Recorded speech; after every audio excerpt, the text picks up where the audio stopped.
هغه کې دا دغه و دا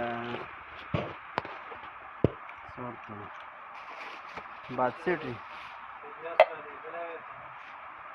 الیاس غریب به تباہی کړو